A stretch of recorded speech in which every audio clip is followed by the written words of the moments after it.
Okay, so we are out here in Las Vegas.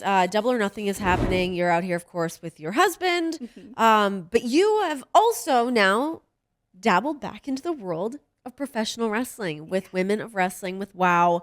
How is that going? How did that come about?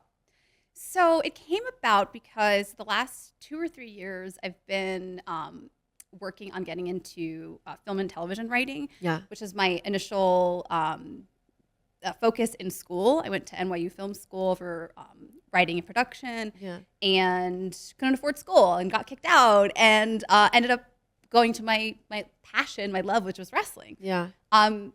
Then when I retired from that, I took sort of like the circuitous route to get back into it. And started a production company. And through that process of being a producer and a writer and a wrestler, it seemed like the perfect fit when WOW was looking for that person. And a woman who knew wrestling and also knew how to, write and produce.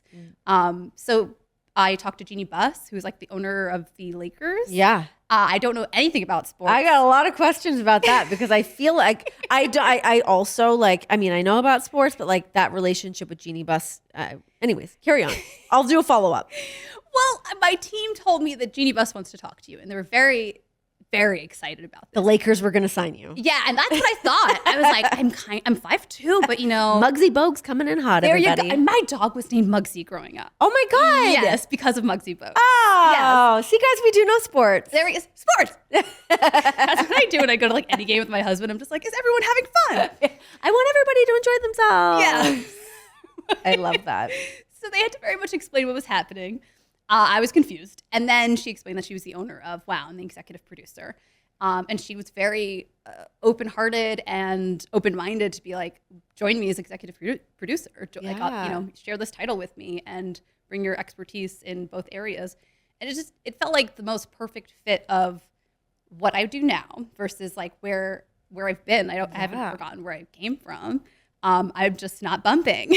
So it was a really nice way to combine those two loves and just like see what the next generation is doing, and just to see this whole group of women who are brand new and they're like big, shiny, hopeful eyes. And I'm like, I will protect you and keep you in a bubble, never lose this. Does it very much feel like that too, of like being in that executive producer role, having spent the time in professional wrestling that you did, having the time away from it, and now being back in it to like make it a better, great space for people to be in?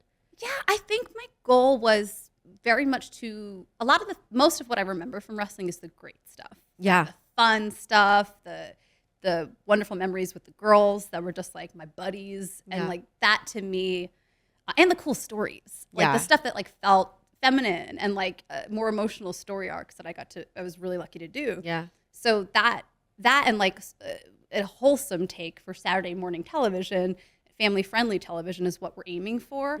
So I really wanted to see what that could be in this day and age of modern wrestling. But also I think it's really exciting to, we're not trying to be competition. We're just trying to say, look at all these different wonderful women that are out there.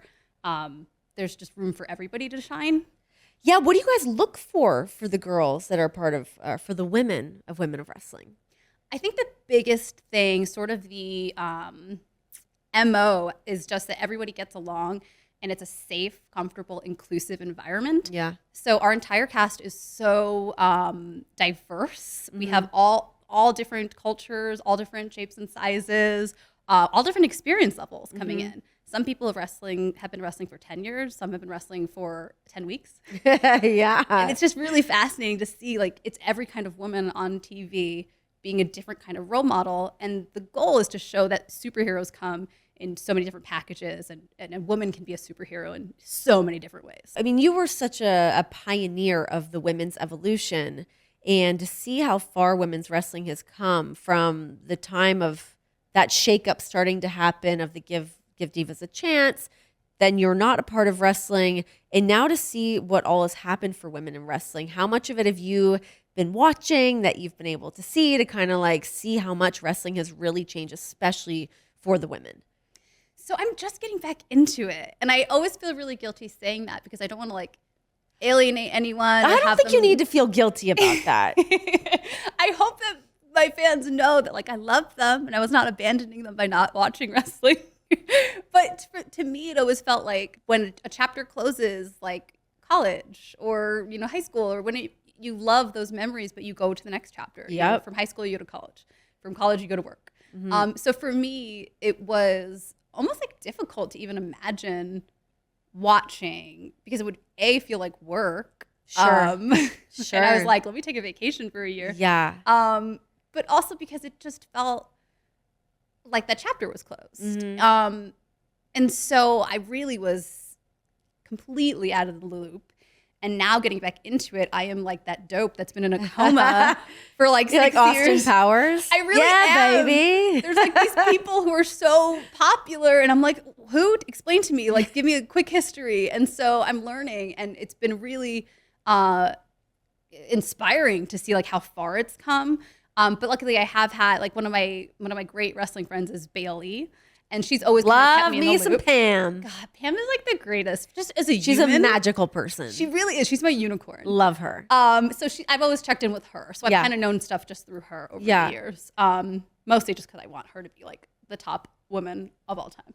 And I mean, when she returns, whenever that eventually happens, I mean, there's no way for her not to be. For when she was able to do, especially during like pandemic wrestling, and her love of wrestling, I think is just so infectious, and I can't say enough good things about old Pam. She's the best. Yes. But it's also just cool, even I don't know what's like happening with the stories or like a lot of people's names, like I can see stuff on Twitter and Instagram sometimes, and everyone looks cool as can I curse on here? Yeah. Oh my God, let it fly. Let that shit fly. But they all look so cool. Like, and because I don't know them, it reminds me of like the way I felt as a kid watching wrestling. Yeah. Where I was like, oh wow, like I could be fans of all of these girls now. And like every program, every chick I see, I'm like, holy shit, like that's a superhero. That would have been a superhero. So when you come out of this bubble and you're like, wait, okay, so what is happening in wrestling? Like, what does it look like to you? Who are some of the names that really stand out to you? Not to like totally put you on the spot, but like if there are a few names that you're like, oh, this person's doing something cool, and this person, and this person. Yeah. Well, I've been watching some AEW for reasons. And I've got to say, like, I love so many people on the roster. I think the best wrestler they have is Serena Deeb. Oh my God. I'm obsessed Shout out with her. to Serena. Serena and I are like, go way back. Yeah. I was in FCW, and I was the first indie wrestler, female indie wrestler they had signed in like a decade or something. And it was this huge deal.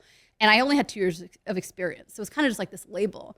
And then when she came in, it was like I was drowning, and this wonderful person came in to save me. Yeah. And she was like an indie wrestler that had a lot of experience, like a real indie wrestler. And she was so good that she taught me so much in this very short period of time, and then got injured. And then I had to step up and be locker room leader. Yeah. And all I did was just mimic what she taught me. And it made me a better wrestler. And I honestly like credit her teaching me and then like passing that torch to me for like me becoming a good wrestler, and everything else that happened afterwards, like success wise. So she's just like the beginning of a chapter for me, and I just like to see her shine now is amazing. She's thriving, and she looks amazing. She does, but she's so good. She's great. I love Britt. Yeah. That's my girl. Oh my God, I love a promo. You know I love a promo. I mean, right? Oh when you're watching her do her thing and she's cutting these amazing promos, that's got to make you feel a certain way. Oh my God, it's just so good. Like there's like a confidence. There's something that you can't teach people. It's just like if you love yourself and you know who you are, yes, you speak a different way. 100%. Oh, and I could just like see that in her. So I'm always just like, that's my baby. I think I'm gonna like meet her this weekend. I'm so excited. I'm just like run at her. It's gonna be great. Does it feel weird for you being around an event like this weekend where like not that it's like a WrestleMania weekend, but like when there's fans everywhere and you're like really kind of in that wrestling bubble? Are you feeling that right now? I'm like hiding everywhere. Well, I was gonna say you're generally kind of like in hiding. I feel like you're so busy doing your own thing, and you have so much success with doing that now, like, with Punk being back in wrestling, and now you doing the executive producer role with Women of Wrestling and stepping into commentary for that, which is a whole other conversation that we'll get into. But yeah, just what was the time like for you being away from wrestling? Was there ever like a weird like identity issue of stepping away from that? Yeah, oh, for sure. I think every wrestler I've ever talked to that retired has had that moment. Yeah. And I think there's two sides to it. I think like you have to grieve the death of this life and this character, right? Yeah. Because there's so much, for me, one of the things that like has always maintained my mental health is keeping a separation between AJ Mendez and AJ Lee, this character. And knowing that like I'm playing a character on a TV show, and that's why I can be bold and brash and a dick. Because like I know it's like fake. Yeah. But in wrestling, the lines do blur, right? So a lot of people take a lot of stuff personally. I think I saved my own life by not being that way and being able to be like, okay, that character is retired, and Mendez is still here and whole.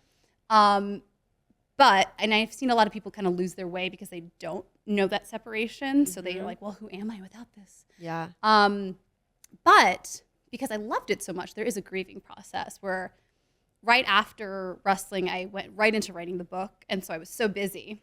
And the book came out, and we did the tour, and it did really well. And then the tour was done. And then I was just home. And I was like, now what? What now? What? Yeah. And I am a mental health advocate. I talk about it often that I live with bipolar disorder. Yep.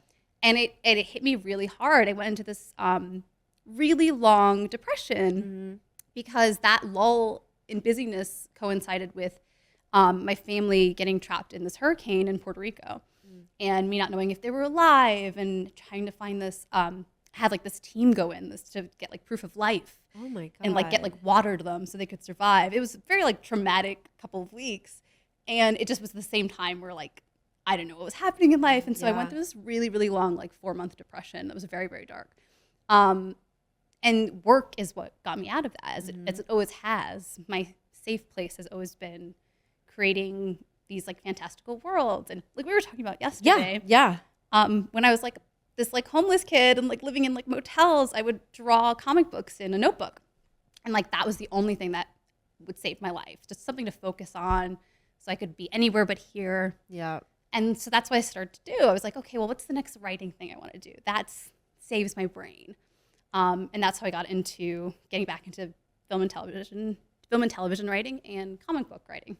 It is really crazy, like trying to really navigate that. Like, what am I doing next? How do I figure out what the next step is? And like that balance of like wanting to like hustle and do things, but also like what feels right to really pull the trigger on. It can be a very, very, very confusing time. And you have to take that time to grieve. You right? do. Like, don't rush you it. do. Just stay there and like feel those feelings. Yeah, I know. It's funny. I mean, I definitely went through that with my time of like leaving WWE, and it's like you leave part of that part of your life is just over. You don't see those friends all the time, and as much as you can stay in contact, it's just not the same thing, and it can definitely be a bit of a tough balance to try to figure those things out. Yeah.